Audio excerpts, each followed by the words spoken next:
I'll be the facilitator. We have about 10 questions that we would like to ask you. Once again, I want to thank all of you for volunteering to do this and offering to read questions. Um, do you want time signals or anything? Or you? Okay, that's great. Let's go ahead and get started then.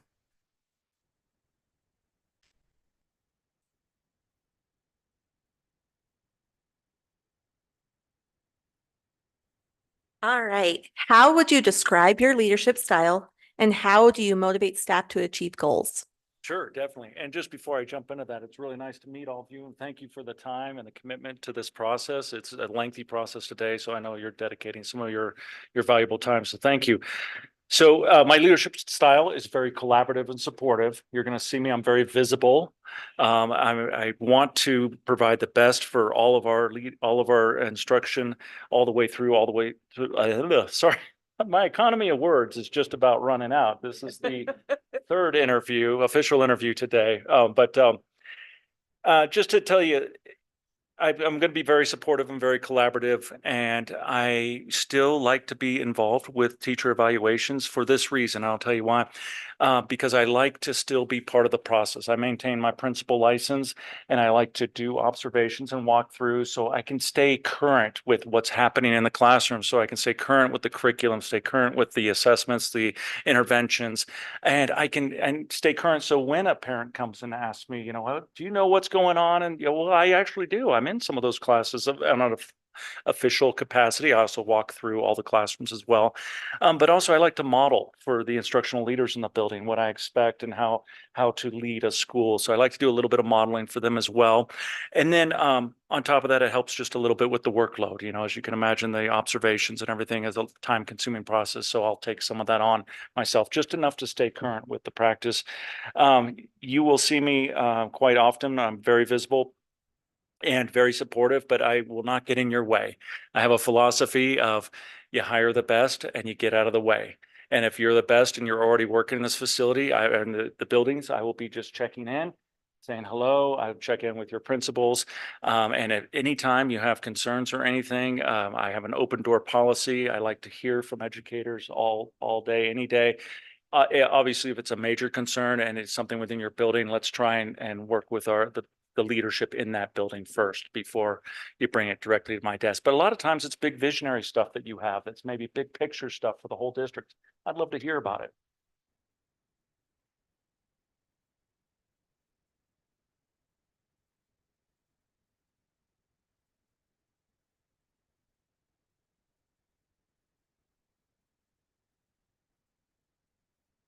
What is your vision for this future of the school district and how do you plan to implement it? Yeah.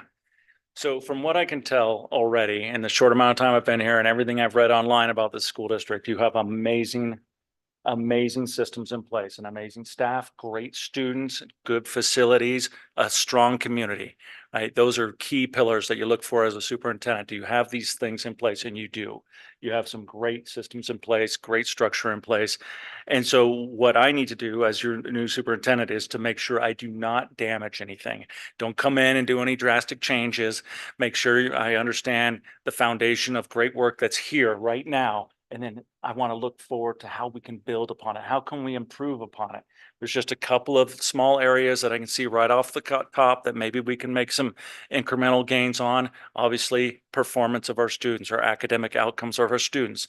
There's room for a little bit of growth there, just a bit. They're performing fairly well in most areas. Maybe we can make some gains there, and I'll be working on that as well. My main goal, though, for the vision for this district is I want to make sure that there's success for every student. And what does that look like? I want every student to graduate with a purpose. Meaning I've worked in a lot of systems, small, rural, large urban systems. I've been a principal, I've been a superintendent, been a teacher, been a CT director, and all kinds of roles. And I've seen a lot of graduations and I've participated in a lot of graduations. And I see a lot of students that just walk the stage and be like, I'm done and I don't know what I'm going to do now. And they got their diploma and that's it. Now, not everybody, but there's a good chunk of the population that isn't ready for that next step. In some cases, they're like, I'm just going on to college. I'm going to try it out. I have this opportunity. Well, that's great and all, but let's have a purpose with college. Don't just go there and waste time and money. Let's make sure you're going to college for a purpose. If you're going to the military, great. There's a lot of structure there. Like you're a driven student, great. Go for the military track. What about the workforce? I've been doing a lot of career tech ed development with career readiness work with students in schools across the western slope of Colorado recently. And I really see the need for this work because this gives students a purpose. So they graduate with work ready skills. They're ready for employment. They have some skills that can get them into industry jobs that pay a living wage. A lot of the work I do as well with work-based learning experiences, and I understand that the school district is just getting into that part of career tech ed learning, which is excellent. So you partner with your businesses, you partner with your industry partners to build those relationships so that you can create learning environments at the local businesses and at the industries so that students can actually leave campus for a little bit of time, not the majority of the week, but some amount of time so they can get some work-based learning experiences in the field, hands-on at the industry or business of their choice that they're interested in. So they learn on the job. So when they graduate, they actually have some skills, some industry credentials that they've earned, some experience in the field. They graduated with all their graduating credits. Now they're walking across the stage going, all right, I know what I'm doing. I'm going to work for X, Y, and Z. I'm going to work in this industry with this business. Like the students coming across saying, I'm going to the military. They know what they're doing. Okay, I'm going to this college and I'm going to this college for this purpose because I want to be this professional eventually. I want to work towards this. So graduating with a purpose is huge, huge vision for me with the school district.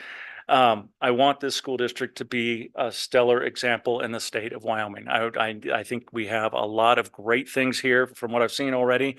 We can build upon that and make it just a little bit better in all areas, a little more exciting, a little more engaging for the students, and be a shining star for the state, to be able to be an exemplar for the state of Wyoming, so that when I go to the state capitol and lobby on behalf of school districts to for funding or for accountability frameworks or things that need to be adjusted so they make sense and they work for our school district, we are a shining star, and they'll recognize us that we are an example school district that is very successful for the students.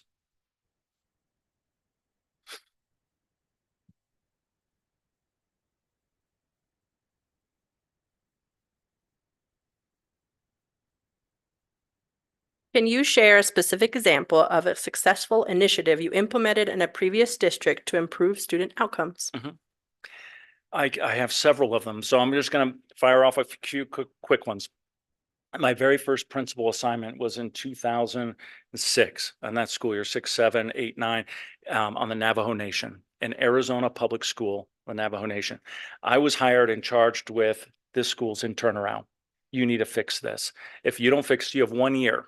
You have a 1 year contract. If you don't fix this, you're not coming back. And I'm like, this is my first ever principal assignment. And so to give you geography, just perspective, that's only 2 hours from Cortez, where I was living at the time. And I was working up in that area as a special ed education teacher, but I wanted to be a principal. So I got my principal license and I couldn't find any openings, and I found some on the reservation. So I went for it. They didn't have PLCs. They didn't have structure. They had curriculum, but they weren't using it. It was on the shelf. So different classrooms were using some curriculum, some weren't using curriculum. They didn't have a lot of the systems and structures in place that just make common sense for a large, it was an elementary school of 500 students. And so I was able to implement a lot of my very current learnings through all my principal schooling, and was able to turn that school around inside of 1 year. And it wasn't as complicated as it might make it sound, because they just weren't doing anything. They had plenty of funding. They had the curriculum. They had the teachers. Well, mostly, not all. Some were subs, but point is they just didn't have structures in place that helped teachers grow as a team and produce better outcomes for the kids. So then that equated to better outcomes, and we were off of the turnaround status. And the state actually came to visit us, and then came again at the end with our new data, and complimented us and congratulated us. We were no longer on their radar.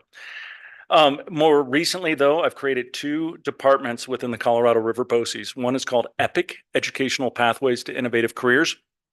And that is our attractive way of talking about career technical education.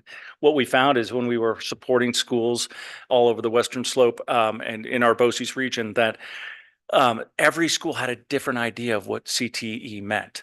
When we'd ask them, what is career tech ed in your, where is your career tech ed pathways in your school? And they said, oh, that's Mr. Jones down the hall on the left. And it was like one individual who had one class, a shop class or something like that. And I said, gosh, we could do more. There's more we can bring here. And so we raised a lot of grant money, applied for a lot of funding, raised over $4 million in 4 years to build out these career tech ed programs for the high schools and now middle schools. Some of the things we purchased were mobile learning labs, so that we could create the classroom within the trailer and we could drive it to the school facility. Instead of trying to create the CTE program within the school, we could bring the equipment to the school and bring the learning opportunities to the school. So we have these mobile labs for construction, aviation, and small engines.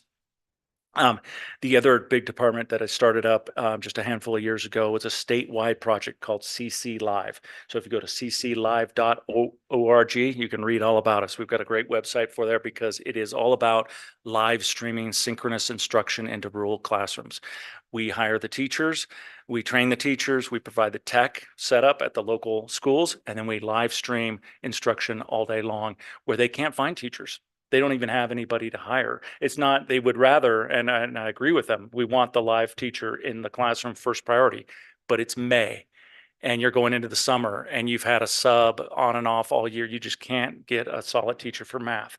They could contract with us. It used to be a free program when it was grant funded, but now that it's not, schools are now paying the BOCES, contracting with the BOCES to then get access to these teachers. So usually they zoom in from like Denver and they'll zoom into the classroom, and the classroom, they'll be on a big screen all day, every period. And then there's a classroom supporter, usually a paraprofessional in the room for school safety. But that way the students are getting high level construction, like I said, economy of words here, instruction from the certified teacher, master's degree in many cases, providing that instruction.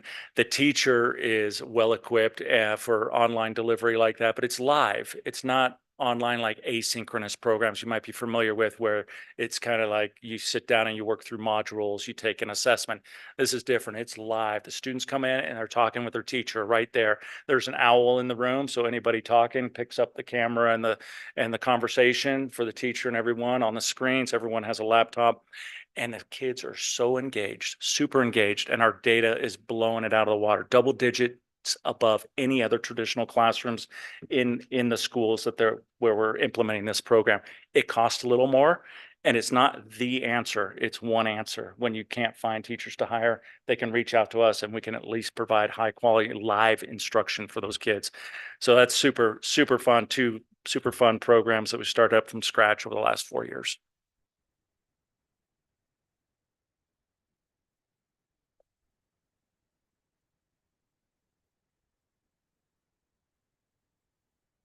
Okay. How do you approach balancing budget constraints while maintaining high quality educational programs and resources? Yeah. Anytime I'm faced with any challenges, but especially budget challenges, I think about the students first. And I think about how is this going to impact our kids? We're going to make some cuts. And I know that there's some declining enrollment here, and there's some factors happening at the state level to adjust school funding. There may be some budget constraints as we move forward here, most likely. That's what I'm understanding. So looking to the future here, how do we move forward without damaging the great instructional opportunities we have for our kids? I think about all the elective programming, the arts and everything I saw in the high school. How do we protect that? Because a lot of times what happens with budget constraints, schools will be forced to, shrink down, districts shrink down, and sometimes some of those electives are deleted, and that's a tragedy. So I don't want to see any of that happening. How do we protect all the great programming we have here? So I'm looking at more of the non-instructional areas.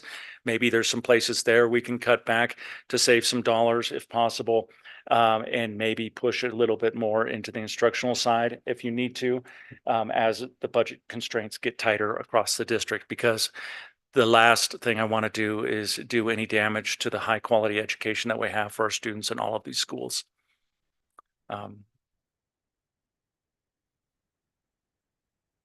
So the budget process, I try and keep that really, really collaborative. I like to involve as many constituents as possible, as many stakeholders as possible. On like a school level, I like to see some involvement. You might have something called school advisory committees here or school accountability committees here. You might have district accountabilities here as well. I've used those structures in past. The point is you bring in some parents, you bring in some teachers, you have your school leadership there, and you're having some conversations about SAC, so safety, academics, and cash. Those are three big pillars that a lot of schools like to talk about, a lot of parents want to be involved with and with those discussions. So that's an area where it could start at the school level about where are your values, okay, around the budgeting, the cash part of that group. And those that information then can be gathered in the SACs, can be brought up to the DAC, the District Accountability Committee, and that larger district-wide conversation can happen with the value added from the schools weighing in from those SACs, and we can have a larger discussion about the budget. I know with our finance director and other key people involved, there will be a lot of conversations in the winter time, springtime, and then once we know what the funding's going to be, we know what it's going to be. And I understand the legislation just closed or just ended recently, which is wonderful. In Colorado, they don't end until about May 10th of this year, which is very troubling for schools. You have to wait that long before you know what you're truly going to get. So so lots of conversation, lots of collaboration around the budgeting process, and lots of thinking about our students and how we can not do any damage if we're having to restrict our budget moving forward. How can we protect those great school environments?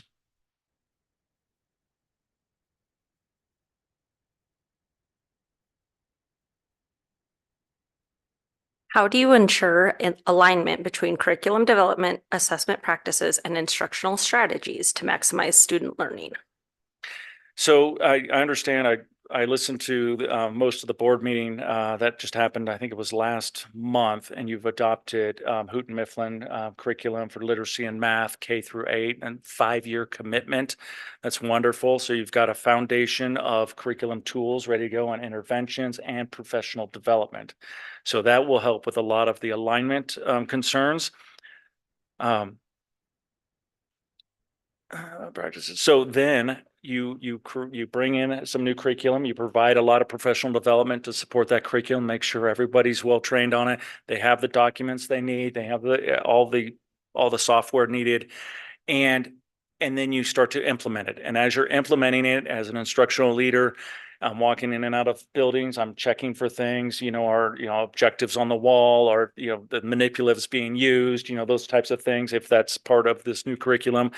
The look fors. We're walking through and we have our look fors. What do we see in the classrooms? And we should see some continuity between the classrooms across all the elementary schools and into our middle school, since this is a K-8 adoption.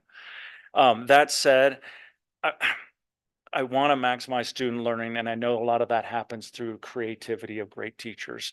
So yes, we have a foundation. Yes, we have fidelity of implementation, but we're not going to be a page turner police type principal force, right? We're not going to be going room to room saying you have to be on this page 17 today. It's Wednesday, October, whatever, like there's some flexibility and creativity that you're allowed within your instructional practice. And that's what makes you great educators. So I want to see that, and I want to encourage that, because if I'm encouraging creativity and innovation, your lessons are more exciting and you have greater outcomes with your kids, mainly greater engagement from your kids, greater attendance with your kids. And getting back to the budgeting, average attendance affects the budget. And from what I understand, we're at 91 point something, or maybe 92%. What can we do to raise that to 94, 95%? That would mean tens, if not hundreds of thousands of dollars more to our budget overall. How do we make our lessons more engaging and exciting to boost our students' excitement about coming to school and being engaged, and not finding ways to ditch out and potentially be dropped off of the funding mechanism and damage our amount of revenue right there? So something to think about there.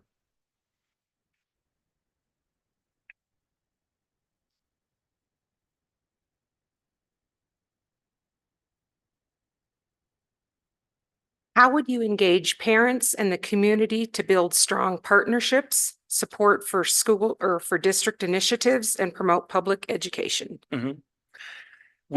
I like to involve parents at every opportunity possible, right? I talked a little bit about the school accountability committees. There's district accountability committees. There's also PTAs, PTOs, and there's booster clubs, right? Those are 4 buckets that I can think of parents getting involved. But also parents can participate in, sometimes we've done creative learning lessons in some of the schools I've worked in where it's more project-based learning, thematic units that go on for maybe a month. I had 3rd graders in Dolores, the whole 3rd grade team, they would build a business, and the business was called Restaurants, or they had a better name, but it was something to do with the restaurant.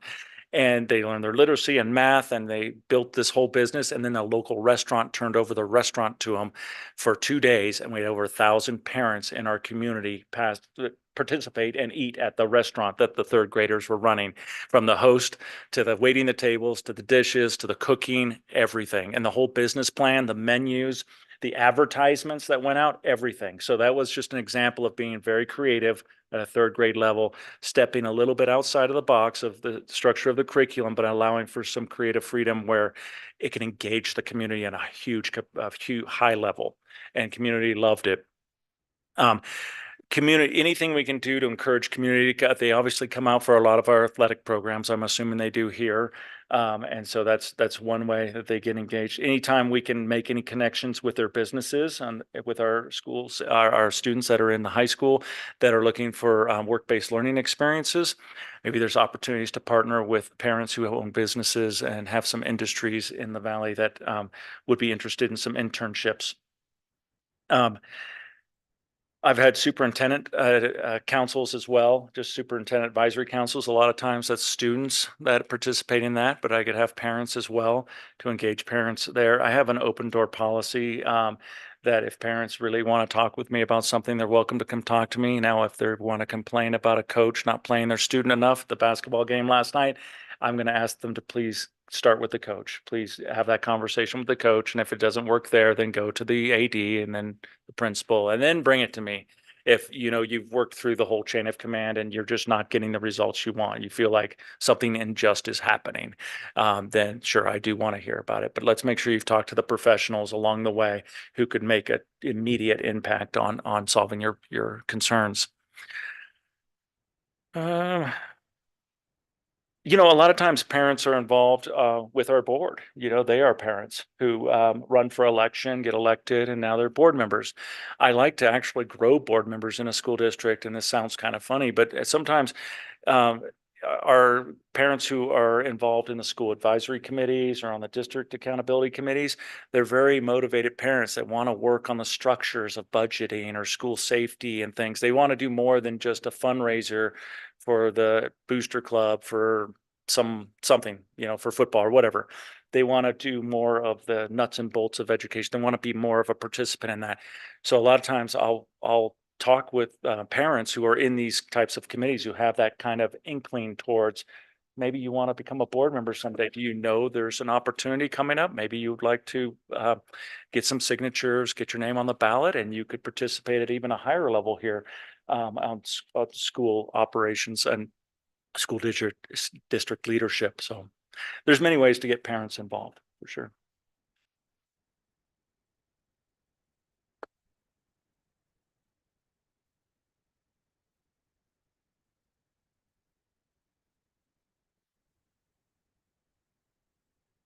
How do you approach managing complex situations like staff conflicts or significant budget cuts? Yeah.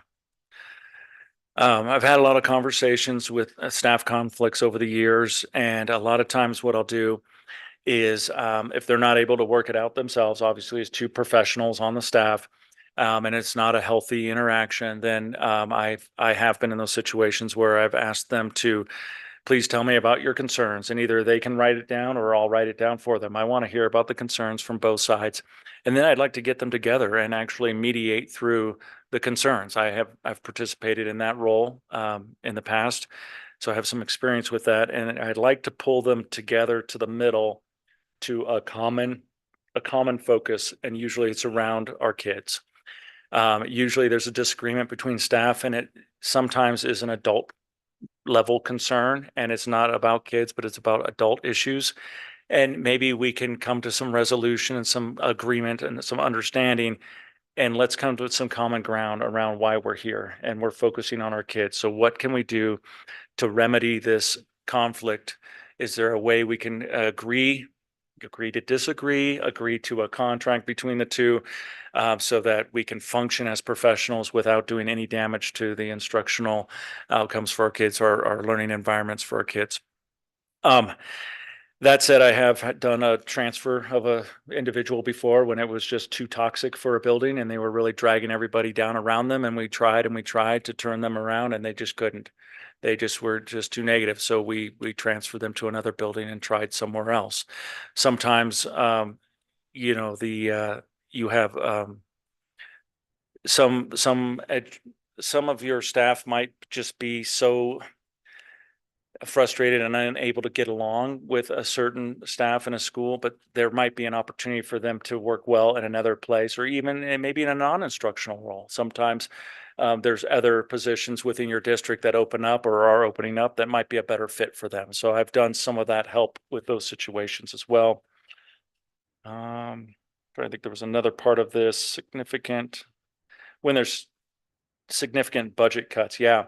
So if you're faced with significant budget cuts and you're reducing your staff, you have to follow any policies and procedures you have in place that have been board approved, obviously, right? So when you're doing a reduction in force, you have to follow the policies that you've put in place and be as fair and as equitable as possible with that process. You can't just say, this whole school, they get to keep all their teachers, and this one we're gonna chop half. You have to be equitable. And so you do the least amount of damage to the instructional environment. I think that's where this question might be leading to. So if you have budget constraints and you're having to reduce your instructional force, that can be very painful. So you have to be very thoughtful and methodical about it, be very strategic, and also be thinking about the future, plan ahead. I understand there's 2 mines that are opening up. Can we reach out to those industry partners? Can we talk to them about who they're hiring? Do they have families? Who's coming to our valley? Will we have an increase? Maybe with averaging, we can absorb that financial hardship for a year or 2 before you have to make any cuts. Maybe there's enough time for some new families to move into town. Yeah.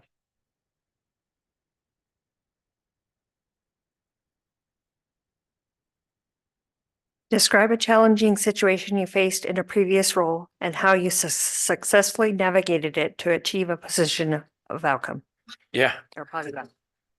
When I was first hired on as the superintendent at Dolores School District, I inherited some plans. They had grand plans for redoing their K-12 campus, and they wanted me to pursue a BEST grant, Building Excellent Schools Today, and that the state was offering, and achieve that grant to bring millions of dollars back to the community, to then go out and ask the community for a bond.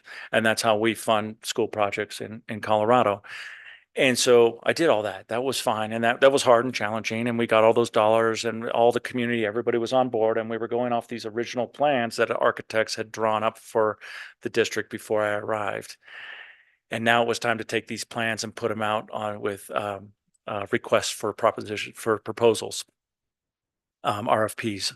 So we're advertising now for contractors to bid on this project. And all the bids we got started with, we can't build this. For one thing, do you know you're in a floodplain? You've got to raise your buildings up. You're not going to be able to build here with this amount of money. And everything we had planned was just to build on the ground level that we had, when no one had looked into this. No one had suggested anything. So I had inherited this, and I'm like, okay, this is going to be really challenging. This is one of those stories you hear about superintendents not lasting very long, and you just get, sent out the door. So I'm like, okay, what am I going to do? So we actually engaged in some litigation with those architects, because we asked them, why didn't you ask about a flood plan? They had no good answer. They held community meetings. In fact, our town mayor at the time, in one of those recorded meetings, had mentioned there is a floodplain here. Did you guys check on that? And he was an elderly person and maybe they didn't hear him very well, but it was in the minutes. And so we're like, it was brought up in one of our community discussions. This was before I even arrived. But point is, anyhow, through litigation, their insurance then paid the difference that was necessary. And we obviously went out and got different architects. So we got the millions of dollars we needed to then build up the groundwork. So we had to build up 4 feet where we were going to build new construction so that we'd be above the 100-year floodplain. So that was an example of a very challenging situation as a superintendent where I had a ton of community support, had the money, got the grant, got the bond, and then it just got pulled out from under us and it could have so easily crashed down. But we were able to turn that around. We had to be creative. We had to modify our plans. We couldn't build everything to the extent that we fully wanted to and the community wanted us to, but we had lots and lots of conversations about why. And they understood eventually, you're in a floodplain, you have to build it up. Okay, I wish you had figured that out the first time. I'm like, I'm sorry, new guy here, just figuring this out, and we're going to solve this together, and we're going to build the best schools we can, and we did. So that turned out okay. I was able to stay there about 6 more years after that and keep leading the school system.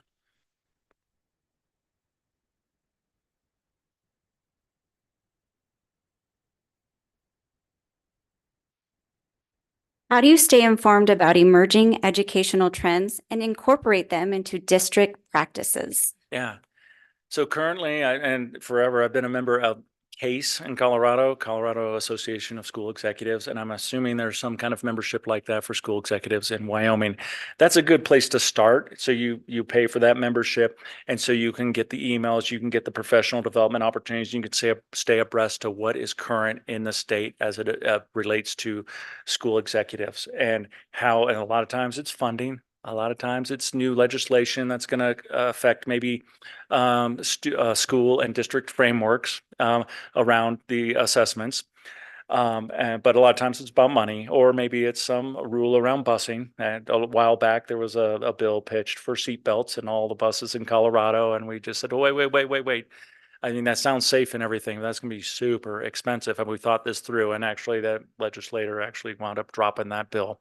But so I have a lot of experience with working with legislators as a rural superintendent in Dolores. I did a lot of work up in Denver and was able to be part of with a collective group of superintendents that we pulled together to go up and advocate for the needs of rural districts that were far away from the major metropolitan areas. We have very different needs. One funding model doesn't fit all, is what we said over and over again. We need flexibility with the funding. So we established something called rural flexibility. So now today in Colorado, 2014 and forward, there is now weighted funding, extra funding for small rural districts and medium-sized rural districts. So that was a little bit of success there on that piece. I hope I'm at the trends of education. On another note, we also lobbied for rural flexibility in the accountability frameworks, because again, one size didn't fit all. We have very small class sizes, and it just didn't fit quite into the frameworks for all of the frameworks. Emerging education trends. I am constantly, I love the digital world as well. I've done a lot of work. My dissertation work is all about online learning opportunities for rural high schools in Colorado.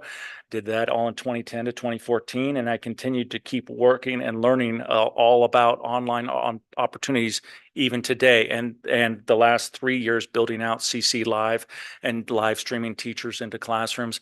I'm pretty passionate about that. Again, it's not the answer I want for everything. I want the live real teacher in the classroom every day. That's choice number one. But when you have to be maybe providing some interventions you're not sure about, or providing some opportunities for students, and you just don't have that high quality teacher for that subject area, I have found creative ways to solve that through online opportunities. And the really neat thing, by staying abreast to all of that and all the current AI tools to help teachers with all of the paperwork and the clerical side, but also the AI tools that are safe and effective to be used with students in the classroom to help them with challenge them at their level, but also help them with interventions as well. So I've been abreast of all of the latest trends with that as much as possible. so that I can implement it, not just with CC Live, but provide opportunities and answers to our traditional schools that we work with as well. When they're looking for creative ways to boost engagement and be innovative with their instruction or make connections to real world examples. There's so much available now for free online that is safe and effective to use in the classroom, so much more than back in 2010. It's amazing. Great opportunities.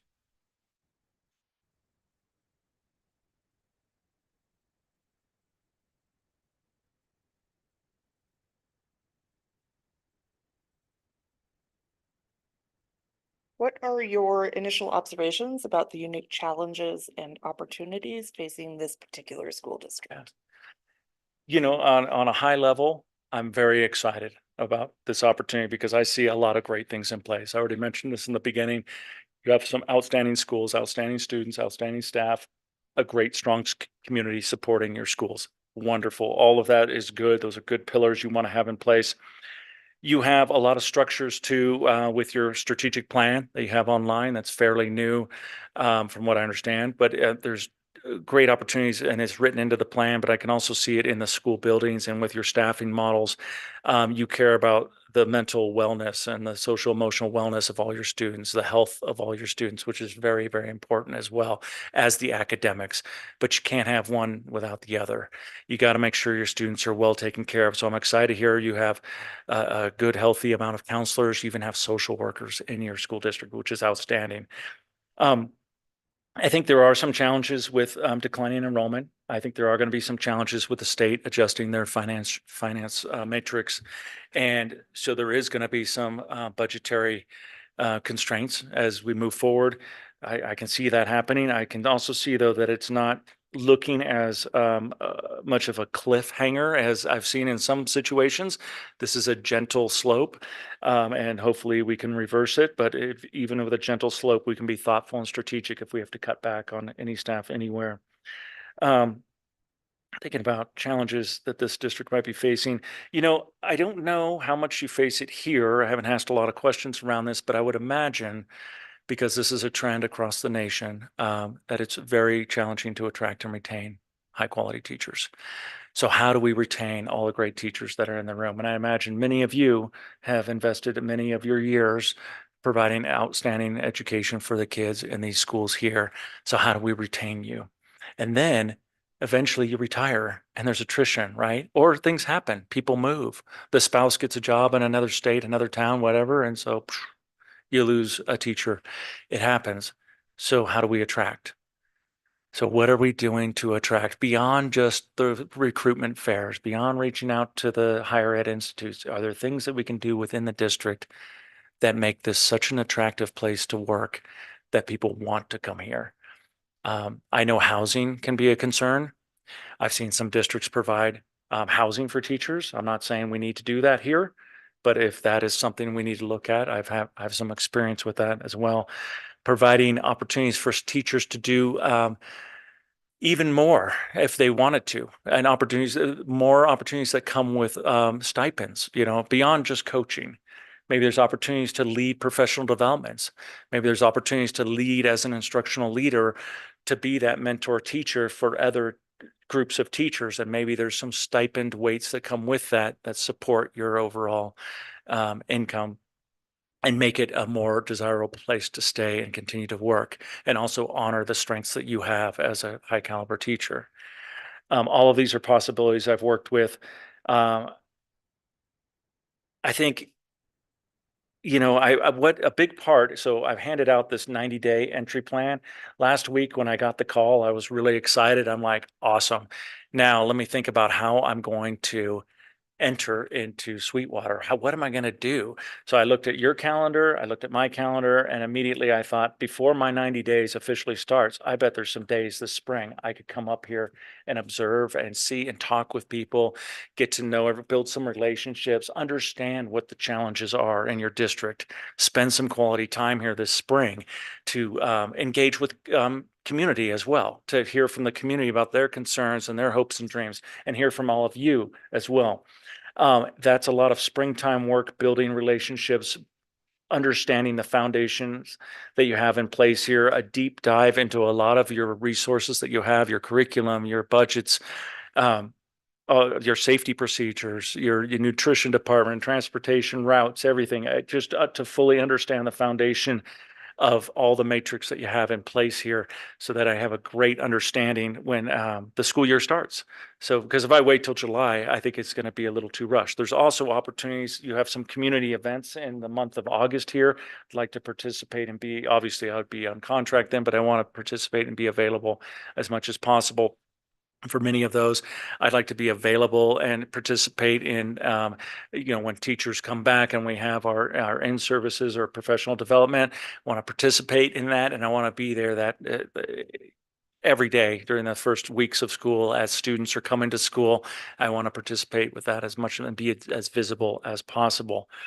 The board will most likely be able to set I'll communicate with the board, obviously, and I'd like to meet with them one-on-one to fully understand why they became board members. But then collectively as a whole, it'd be great for the board and I to sit down and maybe some other leaders in the district to talk about our values, to reflect on our strategic plan. Like this was recently outlined and built. Is there any tweaking that needs to go in here? Is there anything that wants to be adjusted, or do we just drive forward with this strategic plan? And this is our goals, and everything's outlined here, and we're going to move forward and implement this to the best of our abilities. And we're going to report back as often as necessary with board reports and community reports as well. So just some thinking about the first 90 days entry plan. I wrote this down just to share with you so you have some ideas around what I'm thinking about. This is not set in stone, but I didn't want to come here empty-handed and say like, hey, great, I'll see you guys in July. We'll just figure it out. I'm putting some thinking ahead of time. I've got a lot of experience working in small and large systems, leading small and large systems, and I'm really excited about this opportunity. Was that the last question? Yes. Okay. Do I have time to ask a question or no? To maintain equity with our other candidate, I'm going to say no because we didn't give him that opportunity. So thank you. Thank you. If you can step out, we'll see if these guys Oh, need good. anything. Thank you. Yeah, thank you very much.